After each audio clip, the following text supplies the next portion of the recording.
cool weekend. We're going to get summer to sort of return this week, but I have a hunch there's going to be more discussion about what's going on in the tropics. Yes, and if it will affect us, Pamela. Yeah, exactly. That is definitely the question I keep getting from folks on social media and even here around the office. Well, we will have some effects from Florence. By the end of the week, we could see some increased surf as the outer bands of waves reach New England, but most of the impact will be felt across the southeastern coast of the U.S. More about that in a second. Tropical wave, again, the big picture here, we have a tropical wave. There's a 20% chance of that actually organizing into anything in the next 5 days. We'll be watching that across the southern Caribbean, and we have Florence, Category 1 hurricane. Isaac is still a tropical storm. That will intensify and move a little bit farther to the west and stay rather south. Helene, a Category 1 hurricane, and here's the latest track for Helene. It will go up to a Category 2 and then spin out and go north out to sea. So no effect for us across the U.S. with that storm.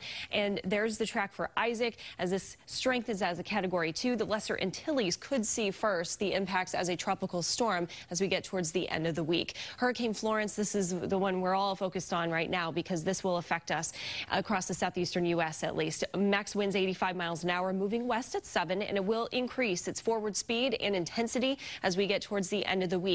Anticipating a landfall as a Category 4 somewhere across the Carolina coast.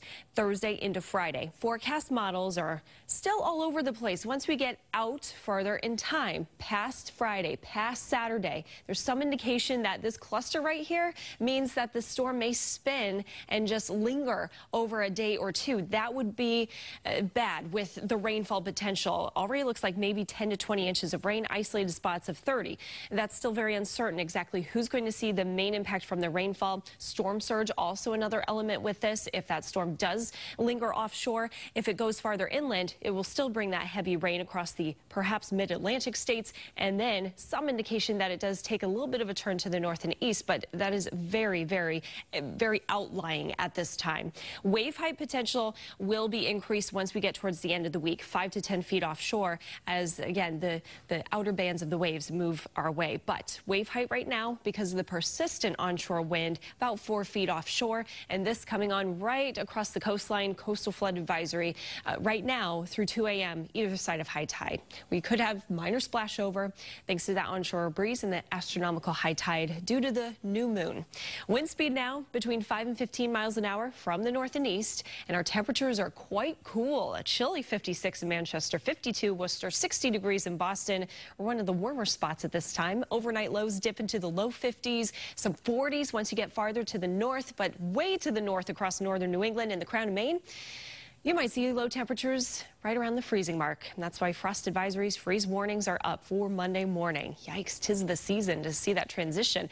But for tomorrow, we start to slowly warm up maybe a degree or two. Still an onshore wind, high temperatures stuck in the 60s because of the cloud cover. It stays cloudy tonight into tomorrow, and then the rain moves in. Wind gust potential does increase as we get towards Monday night. Wind gusts up to 30 miles an hour, perhaps up to 35 as a warm front lifts through the area. We instead get a wind from the south once we get towards Tuesday morning. So Tuesday afternoon, you'll notice the humidity intensifies and increases a bit, and that's also when we'll see some increased temperatures. But not for tomorrow. Tomorrow it's going to be the rain that moves in gradually throughout the day. More scattered showers, an isolated chance for a thunderstorm later Monday into Tuesday, and off and on rain chances continue into Wednesday as well. Could see 1 to 2 inches of rain potential over those next few days. Temperatures back to summer, right around 80 degrees all the way through the 7-day forecast, and maybe into next weekend. That would be nice, because this weekend was more fall. Maybe we'll go back to summer briefly. I'm not ready for fall yet, even though it's basically fall. I know. It felt so good, though, this weekend. It was just so crisp and New England and football-ish. Yeah. All right, it was nice. Pamela, thanks.